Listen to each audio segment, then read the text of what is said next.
that we should eat that helps you to transition easily.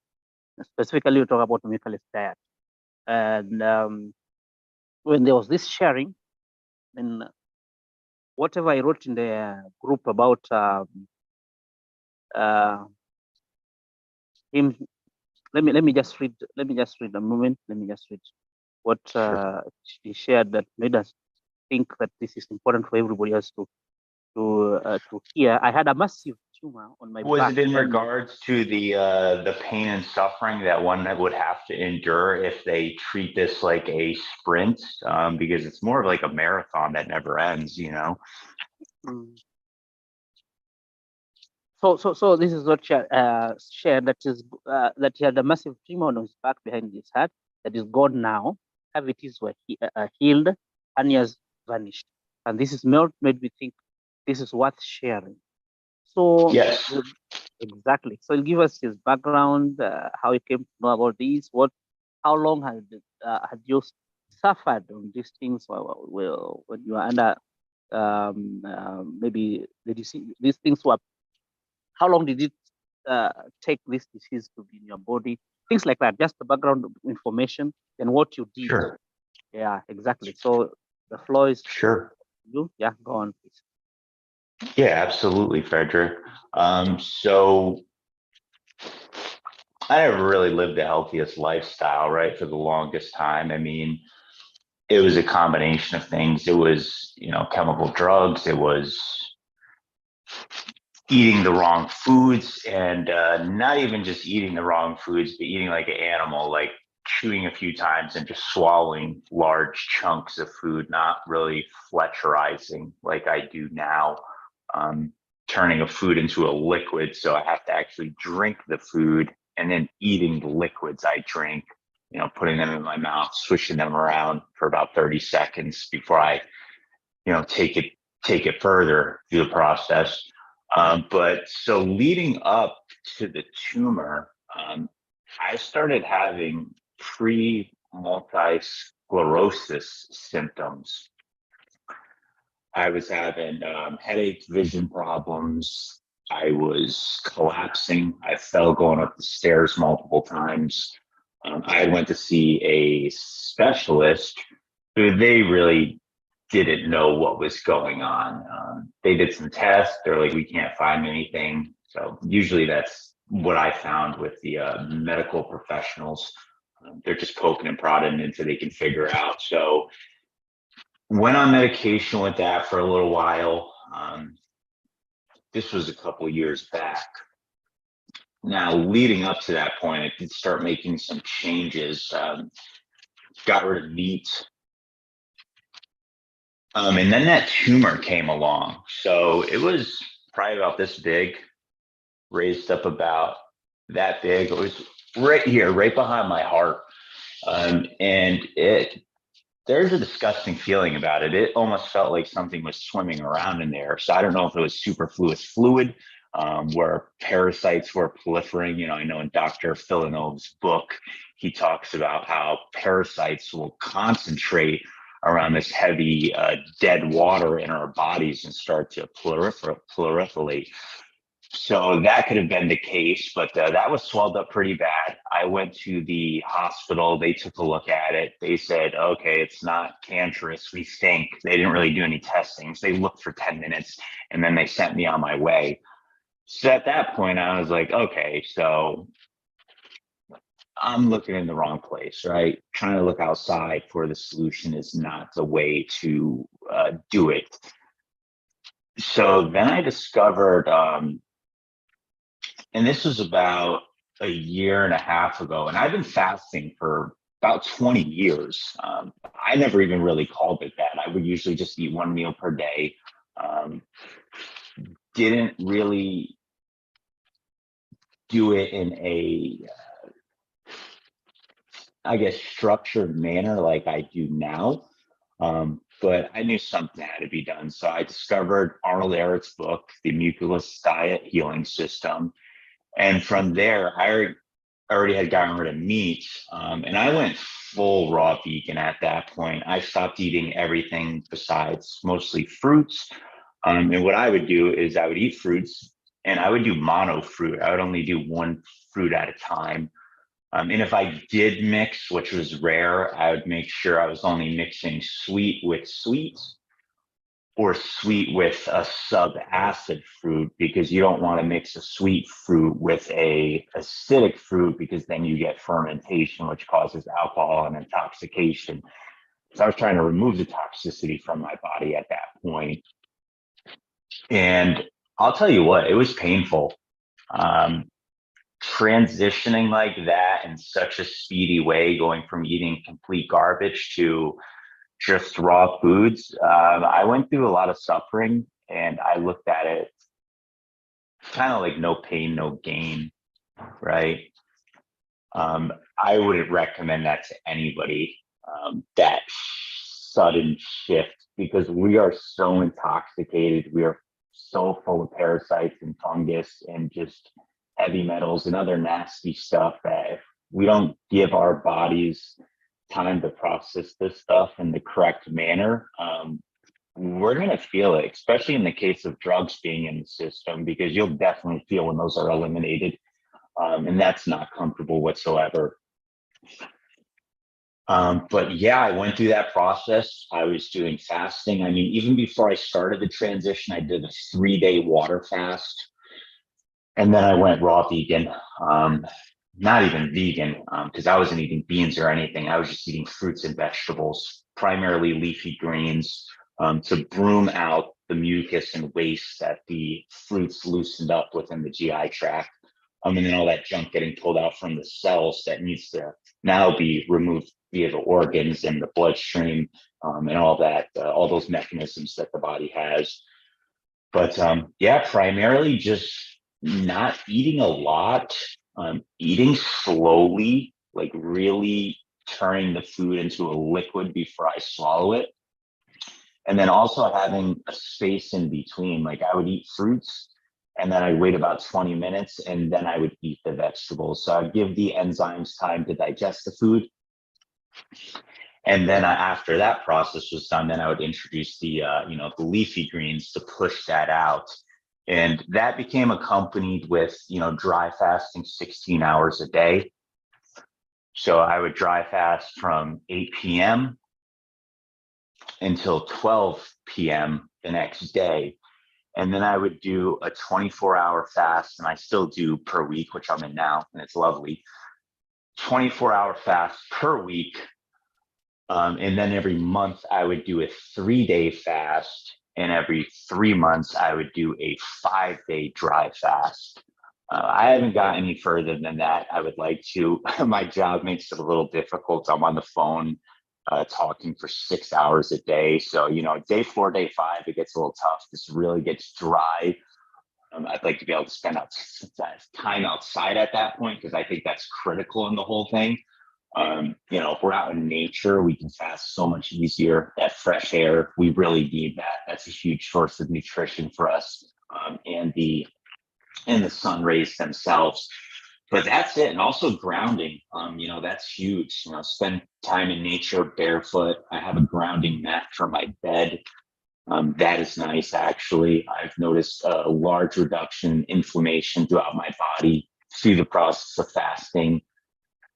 Eating just fruits and vegetables, and also fasting. But I think fasting is the biggest thing, because our systems are so congested right now at this point, that if we don't start to clear out those congestions, the body's never going to purify. If we just keep dumping junk and junk and junk in there, when does it ever really get time to, clean house? They can only do one thing at a time. You can't assimilate and eliminate simultaneously. So, fasting has really been a godsend. And, I'm happy you put this group together, because I've also gained, a really awesome source and knowledge base, to further and advance my progress, because this is all progress. We're all learning. You know what I mean? So that's what I've primarily done, and that's what I've been doing up into this point. But yeah, the tumor's gone. I have 2 hernias that have also gone away. And, on top of that, no MS symptoms, no shaking of the body. Feeling pretty good right now. Wow. Wow, wonderful. Now, somebody will ask, how long did you stay with this kind of things in your body? How long did they stay from the time you started to change your diet? How long did you see the change? How long did it take for this thing to disappear? Like, can we focus on maybe the tumor? Yeah. Yeah, sure. For the tumor, I would say it took about 9 months. For the hernias took a little longer. One hernia went away pretty quickly. That one was in my lower bowel. That was an inguinal hernia. The one that was above my belly button, that one took a little bit longer. That one went away about a month and a half ago. So close to a year for that one. Oh, wow. There's some people when they see this, when they see such like things in their body, they panic.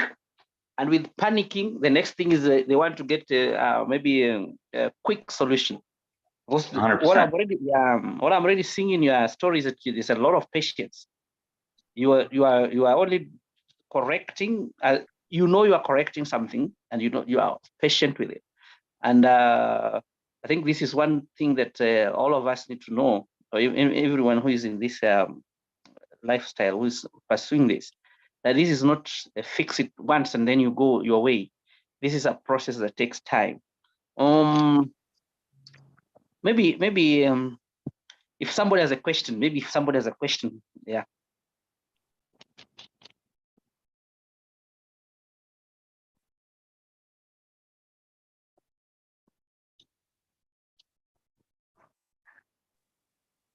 Okay. It seems that we're still trying to get to understand what is going on. People still don't have questions yet. But then, what you have already given us your how you are eating. You'll eat, and then the breaks, the time in between the fruits and the vegetables. Said you take about 20 minutes. How about the amount? The amount you measure it, or you just eat until you feel okay. I'm okay with this one. I'm saturated with this. I'm satisfied. Yeah. So it's based off of just intuition. With this whole process, I've really learned to listen to what my body's saying, because the body does communicate to us, right? But sometimes the mind is too loud and we don't hear what the body's saying. Mm. So it's really just like, I'll clean the fruit really good. I use an ozonator because it's a good way to get rid of pesticides. It's a good way to get rid of pathogens, but I just clean it good. And then I'll just eat fruit until I'm satisfied. I don't want to eat to the point where I feel full, because that's probably too much. I should eat until I'm like, okay, that's where I want to be. And eating slowly has given me a greater measurement of that, right? Because if we're forcing food down our mouth so quick and just swallowing it whole, more than likely we're going to get stuffed before we're actually satisfied. We're just going to feel like a glutton at that point. We're not going to feel good. We're going to want to sit down. You know what I mean? So it's more of just, and then also, you can see it over time as well. You get used to it, kind of what your body would want at that point in time. But my aim has always been the reduction of food. With this transition to autonomy, I don't want to ultimately be reliant on 3D matter, because that's not how we are designed in the first place. So it's always been, everything I do at this point is in progress to that aim. As you're talking, my memory is being jogged. I'm going to this point where Dr. Philo puts all his patients in what we call a vegetarian diet. 2 months before getting to the medical dry fast of maybe 9 days or 11, whatever amount, this person has to be strictly on vegetarian diet. And then thereafter also takes again another 2 months. So it's like 4 months this person has to be fully on a vegetarian diet to get well with that method. So it means, when you are doing it before, I know at that time maybe you are getting this knowledge from here, getting this knowledge from here, but you are doing it the right way. Everything that has a result has been done the right way. Because now it's not an accident that 3 or 4 things have just disappeared in your body. This is something that the body has done intentionally, knowing very well that you have done the right thing. Now it has to eliminate anything that is not part and parcel of it. It's not part and parcel of the body. And as for you, this is now like, that method of Dr. Phil of now you're allowed to go back to your eating, though somehow he tries to give you guidance on what you can eat, but you know what he recommends? He recommends that you can just go back to your local diet where you belong, what you always eat. But as for you and for your case, this has become now your lifestyle. This has become your lifestyle. Though you are aiming at a higher thing, you are aiming at what all of us desire. All of us are desiring autonomy, living free totally from food. But then I feel that some people may ask, this is something that also comes up here. Or this kind of diet is very dangerous with your health. So could it be that after you are solving one problem and it's creating another one? Are you in a state like you have healed the hernia is gone, the tumor is gone, but then you are now developing something else that is a medical condition that you feel is developing because of the change that you have made in your diet? Do you think you have anything like that? That's a great question. I'm going to want to say no, because all the symptoms that I had before have disappeared. The hernias have disappeared. The tumor has disappeared. My balance has stabilized, because I'd fall down before. Like, I was bad. I had motor issues. I'd be driving behind the wheel sometimes, and I felt like I was going to get into a car accident. And those symptoms went back even further. I tried chiropractic work. I honestly suspect that I had parasites in my spine. I know Ascaris, they will get into the spine, and that's where our electrical signals are going up. You know what I mean? So that's the channel. That's the highway for the energy. So, and I really think that's what it was. Because we have a lot of issues with parasites in this society, and they're just ignored. They're never talked about. They want to treat symptoms. They never want to heal the root. Well, because they can't. Only we can heal the root.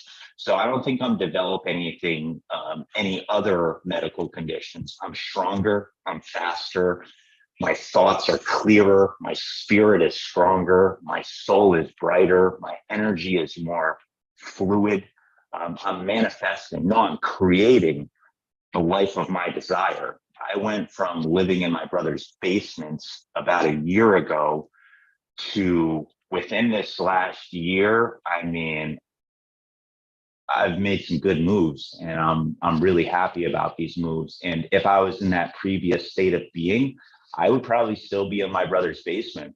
This transition has allowed me to do things in a short period of time that have blown away my friends and relatives. And they say, how did you do that? How did you do that? Well, you take care of the body, you take care of the avatar, the vehicle, and we can go wherever we want. You know what I mean? Try getting somewhere far in a car that's broken down. You're not going to get too far. But in a car with a full tank of gas, with a new tune-up, I mean, you can just keep driving.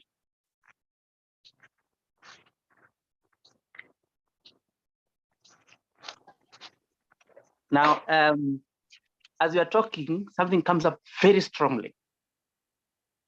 The energy, part of the energy. During that time that you are, with success, they are like twins. When you have low energy, things are just going haywire. You don't get things done. You feel like you're down. You are a passenger at that point. And it's also present. Also brings a strength with the disease. The whatever elements gets a lot of strength because of that negative energy. It feeds on it.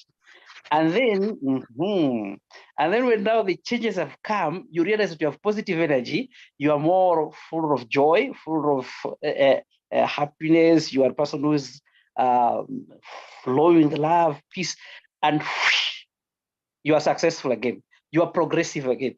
In everything that you are doing, you are going forward, ever backward. 100%. Wow, it's a nice one. It's like this. It's like a light switch.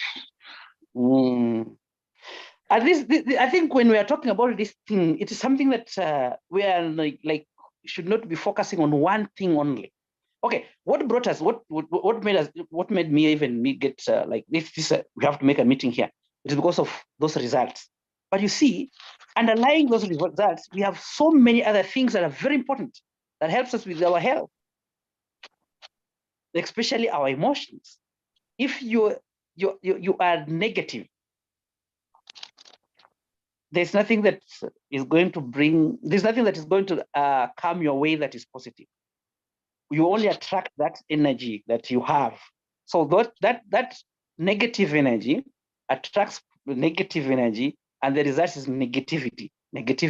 Positive energy attracts positive energy, and the result is success. The result is all we have: healing. The result is health.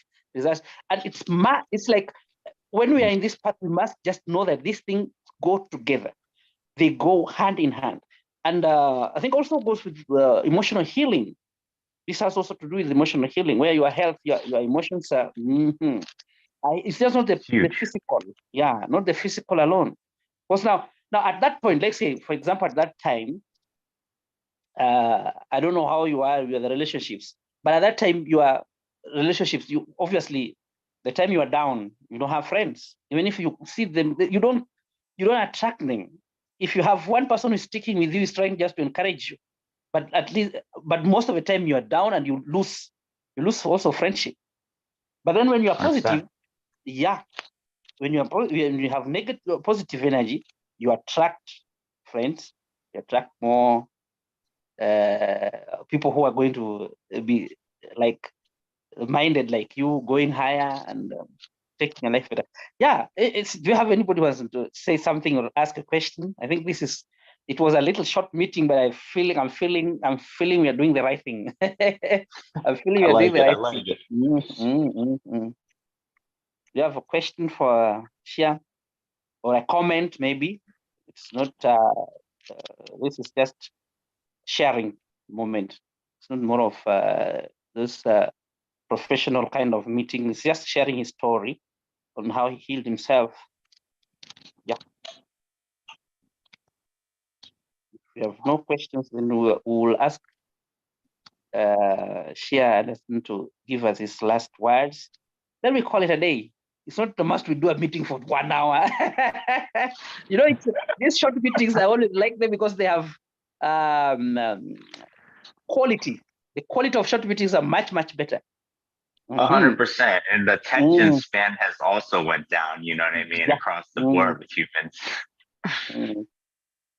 So if people, I know some people are going to watch later, they're going to have questions, we're going to direct them to find you. But there's a question here. What do you think about Anne Wimog's teachings around raw foods? I don't know if she is aware. I'm not actually familiar with Anne Wigmore, so I couldn't respond to that. I don't know what her teachings are. Okay, maybe if you have something to tell us about Wimog, for me, I also don't know about. I don't know. I don't know about Anne Wimog. If you know about, I think raw food's the way to go, though, for eventual elimination of food, if that's one's goal. But at the end of the day, I mean, cooked food is treated as foreign invaders for the body. To go to raw food completely off of the bat will cause discomfort, but ultimately raw food is better than cooked food, hands down. Hi guys. Yeah. Yes. Anne Wigmore, she was like the founder, I think, of like raw foods and the living foods movement. She didn't really call it raw foods, it was more living foods, because she was into sprouting and like fermenting. and she had kind of a list that extended past fruits and vegetables. So it was like fermented nuts and seeds, and she would make cabbage, like fermented cabbage. She would also make rejuvelac, which is it's like from fermented grains, like a drink. So she was all about kind of nurturing like the probiotics in your stomach, but also kind of keeping in mind that like raw foods maintains all the nutrition and all the enzymes, and like has like low inflammatory responses in the body. The reason why I'm asking is because like you had mentioned a lot of like natural hygiene, and I was just wondering what like, I'm always curious about what raw vegans think about the different groups of teachings, basically, because I had tried like hygiene, like natural hygiene, but it was like the fruits, like the sugar was causing problems for me. So I had kind of switched over to more of like and stuff, which is a little bit more denser, but it makes it just makes it easier, I would say, in terms of like satiety and even calories in a way, I would say. Yeah. So like fruits were causing you issues?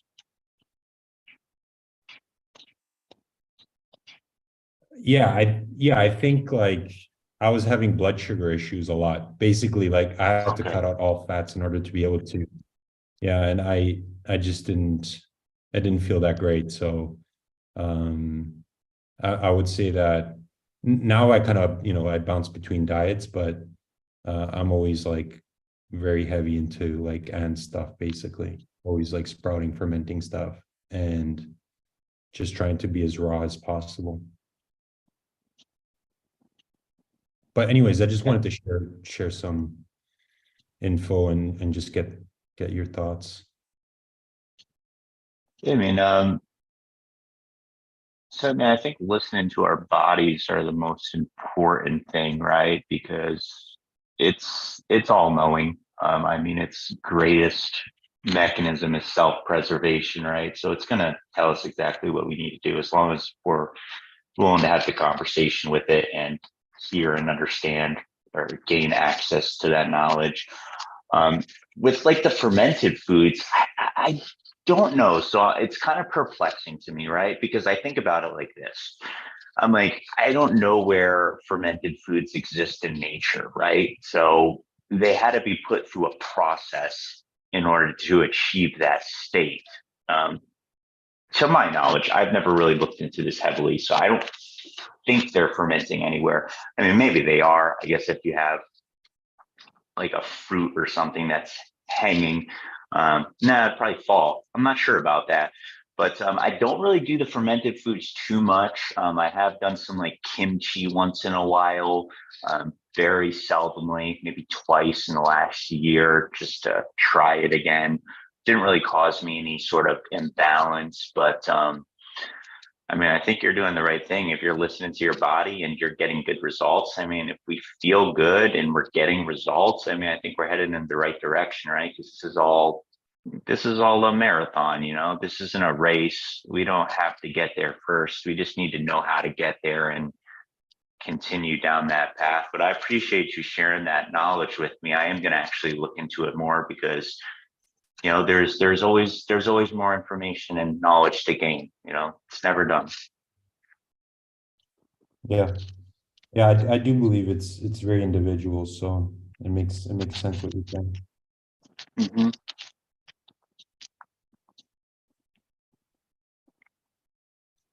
Wow. Thank you. Do you have anybody else who has a question as we finish up? As we wrap it up? Or a comment, maybe? You have a comment or a question? If there's none, we will call it a day. So maybe Shea, if you have one more thing to say as we conclude, the last thing. Yeah, sure. I mean, It's awesome that we're all on this path because we truly owe it to ourselves. We didn't come into this world to suffer, to be sick. Those are all fabrications by society. And the state of being we achieve is going to be in direct correlation with the choices we make for ourselves. So let's keep doing the right things for ourselves. Let's keep loving ourselves. Let's continue taking care of ourselves. And see where we can go from here, day by day, just get a little better each day, it should be balanced, should be a total package. We didn't come here to struggle. We came here to be healthy, wealthy, and happy. So yeah, that's it. I appreciate it, Frederick. Thank you. Thank you so much. And thank you for your time, everybody else who came for the meeting. This was a very short meeting, but as a very short is good. Quality. We talk about quality, like what you have done today. Thank you very much, and bye for now. Thanks, Frederick.